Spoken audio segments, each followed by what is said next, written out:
আমাদের বিয়েটা তোমাদের বাড়ি থেকে মেনে নেবে তো?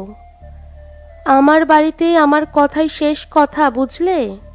আমি বলেই দিয়েছি, তোমাকে ছাড়া আর কাউকে বিয়ে করব না আমি। সুমনা শক্ত করে জড়িয়ে ধরল সৌরভকে। সৌরভ মাথায় হাত বুলিয়ে দিতে লাগলো সুমনার। আজকাল ভীষণ দুশ্চিন্তা হয় সুমনার। ওদের সম্পর্কটা নিয়ে চারিদিকে কানাঘুষো চলে। চলবে নাই বা কেন? একে সুমনা বিধবা, এক সন্তানের মা, তার ওপর সৌরভ অবিবাহিত, সুমনার থেকে বছর খানেকের ছোট। ওদের ভালোবাসাকে মানুষ নোংরামি নাম দেয়। সুমনা বারবার বলে, চলো বিয়ে করে নি। সৌরভ আশ্বাস দেয়, এত তাড়া দিলে চলে? বাড়িটা তৈরি শুরু করেছি সবে, বিয়ে তো আমি তোমাকেই করব। আশেপাশের লোকজন বলে, নির্লজ্জ মেয়ে মানুষ, বাচ্চা ফেলে পর পুরুষের সাথে প্রেম করে। সুমনা অনেক ভেবেছে। প্রথমে আসতেই চায়নি সৌরভের সাথে সম্পর্কতে, কিন্তু সৌরভের ওর প্রতি ভালোবাসা, যত্ন দেখে বড় লোভ হয়েছে ওর মনে। বিয়ের পর মাত্র 6 মাস সংসার করেছিল সুমনা। তারপর স্বামীর মৃত্যুর পর ঠাঁই হয় বাপের বাড়িতে। ততদিনে সুমনা সন্তান সম্ভবা। সৌরভকে ভালোবাসার পর আবারও মনে মনে স্বপ্ন দেখে, কপালে সিঁদুর, লাল পেরে শাড়ি পরে নতুন করে শুরু করার। সৌরভ আর সুমনা এক কোম্পানিতে কর্মরত। সুমনা নার্স আর সৌরভ মার্কেটিং ডিপার্টমেন্টের স্টাফ। সৌরভ রোজ খাবার আনে সুমনার জন্য, কখনো ভাত মেখে খাইয়ে দেয়, বাড়ির কাছে পৌঁছে দিয়ে আসে দায়িত্ব নিয়ে। সুমনা মনে ভাবে ওর মেয়ে আর সৌরভকে নিয়ে একসাথে থাকবে। সুমনা বারবার বলে, চলো না রেজিস্ট্রি ম্যারেজটা অন্তত করে নি। সৌরভ বলে, যা হবে ধুমধাম করে হবে। আমি বাড়ির একমাত্র ছেলে, আমার বাবা মায়ের একটা ইচ্ছে আছে তো। সুমনা মেনে নেয় আর ভয়ে ভয়ে অপেক্ষা করে। অন্য কলিগরা সুমনাকে বলে, এই বয়সের ছেলেদের মতিগতি ঠিক থাকে না, বিয়ে করে নে তাড়াতাড়ি। সুমনা বলেছে সে বিশ্বাস করে সৌরভকে। দেখতে দেখতে প্রায় 1 বছর কেটে গেছে। সৌরভের সাথে সুমনার ঘনিষ্ঠতা আরও বেড়েছে। ওরা হাতে হাত রেখে দিগন্তে মিশে যাওয়া সূর্যাস্ত দেখে, টক ঝাল ফুচকা খায়। সুমনা মনে মনে ভাবে, এই দিনগুলো যেন শেষ হয়ে না যায়। মনে পড়ে স্বামীর মৃত্যুর পর ওর একা লড়াই করা দিনগুলো, যখন পাশে বৃদ্ধ মা ছাড়া কেউ ছিল না। আর আজ ওর কাছে একটা ভরসার কাঁধ আছে। সৌরভ বলে, আর 6টা মাস পরেই বিয়ে করব, কিন্তু বাড়িটা কমপ্লিট করতে আরও টাকার দরকার। সুমনা কিছু না ভেবেই নিজের সবটুকু সঞ্চয় তুলে দেয় সৌরভের হাতে। সৌরভের বলে যে, রাজপ্রাসাদ বানাচ্ছি, তার রানী তো তুমিই হবে। এই ভেবে দিন এগিয়ে চলে সুমনার।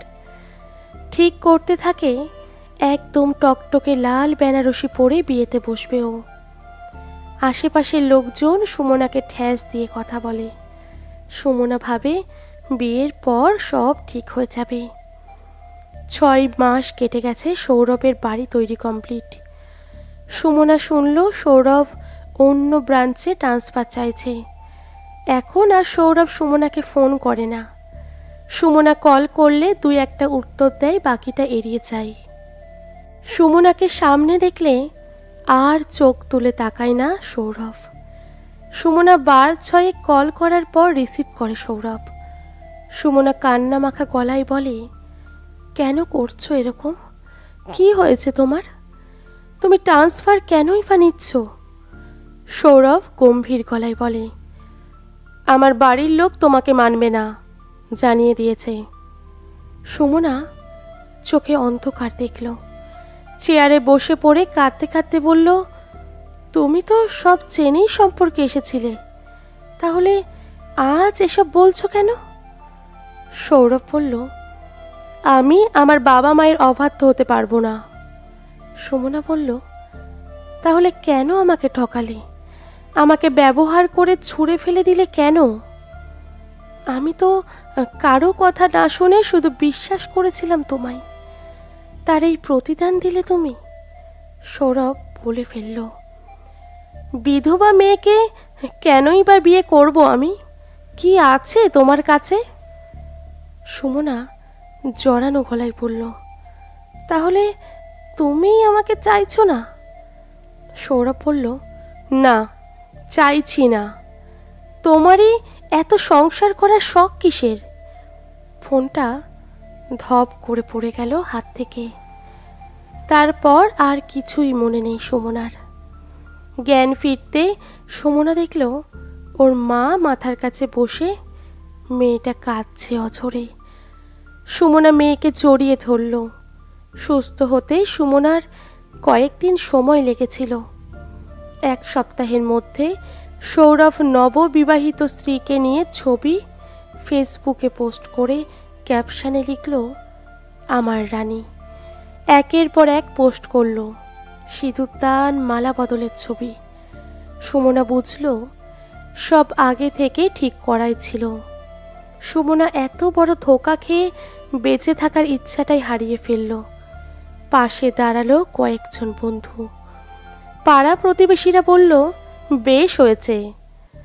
সুমনা নিত্যদিনের সঙ্গী হলো কান্না আর আফসোস। 4 দেওয়ালের মধ্যে বন্দি রাখল নিজেকে। বন্ধুরা বোঝালো, নিজের মা আর মেয়ের জন্য লড়াই ওকে চালাতেই হবে জীবনের সাথে। ততদিনে সৌরভের রঙিন জীবন, অষ্টমঙ্গলা, হানিমুনের ছবি ফেসবুক জুড়ে। আর সুমনা নিঃস্ব। ওর কাছে কোনো প্রমাণ নেই যে ও সৌরভকে ওর সব সঞ্চয় দিয়ে দিয়েছে বিশ্বাস করে। 15 বছর কেটে গেছে। সুমনা তারপর আর সংসার করার স্বপ্ন দেখার কথা কল্পনাও করেনি। ঠকে গিয়ে বুঝেছে সবাইকে সব কিছু মানায় না। একদিন হঠাৎ ওয়ার্ডে পেশেন্ট অ্যাটেন্ড করতে গিয়ে চমকে উঠল সুমনা। এ যে সৌরভ। সুমনাকে দেখতে পেয়ে সৌরভ বলল, তুমি? সুমনা বলল, হঠাৎ হাসপাতালে যে, বাড়ির কেউ এসেছে? ফুপিয়ে কেঁদে উঠল সৌরভ। বলল, আমার কেউ নেই গো। সুমনা বলল, মানে? সৌরভ বলল, বাবা মা গত হয়েছে। আমার স্ত্রী পাপিয়ার সাথে ডিভোর্সের মামলা চলছে। প্রতি মাসে মোটা অঙ্কের অ্যালুমনি গুনতে হয়। আমার বাড়ি আমার পাপিয়ার নামে করে দিয়েছিলাম। এখন নিজের বাড়িতে ওঠার অধিকার নেই আমার। ওর প্রেমিককে নিয়ে আসে আমার বাড়িতে। ছেলেটার কাছে যেতে দেয় না। কতদিন বাবা ডাক শুনিনি আমি। আমার সব শেষ হয়ে গেছে সুমনা। এত অসুস্থ, তাও কেউ একবারের জন্য খোঁজ নেয়নি। সুমনা দীর্ঘশ্বাস ফেলে বলেছে, তাতে কি, কোনো বিধবাকে তো বিয়ে করতে হয়নি আর। চলে যাওয়ার সময় সুমনার হাত ধরে সৌরভ বলেছে, আর একটু থেকে যাও। সুমনা বলেছে, আমি তো সারা জীবন থাকতেই চেয়েছিলাম, থাকতে দিলে কোথায়? প্রমাণ করে দিয়েছ বিধবা মেয়েরা ভালোবেসে ঠকে যায়, স্বীকৃতি পায় না আর। অথচ কত মনীষীরা বলেছেন আমাদের নাকি ভালো থাকার অধিকার আছে, আইনও তাই বলে। কিন্তু বিশ্বাস নষ্ট করে মানুষ। আমি বেশ ভালো আছি, মেয়ে ডাক্তারি পড়ছে, আমার দুনিয়া ওকে ঘিরে। তোমার জন্য সমাজ থেকে যে ঘৃণা আমি পেয়েছিলাম, আমার মেয়ে তা গর্বে বদলে দিয়েছে। আমার পরিচয় এখন আদর্শ মা হিসেবে, যেটা সবচেয়ে বেশি শান্তির। সুস্থ হলে আমি তোমাকে বাড়ি ফেরার ব্যবস্থা করে দেব। দরকার হলে একজন আয়াও খুঁজে দেব। এর থেকে বেশি কিছু আর করতে পারবো না তোমার জন্য। আর এগুলো করব শুধুমাত্র মানবিকতার বিচারে। কি জানো তো, ঠকালে তোমাকেও একদিন ঠিক ঠকতে হবে। এই বিষয়ে তোমার নিজেকে প্রস্তুত রাখা উচিত ছিল।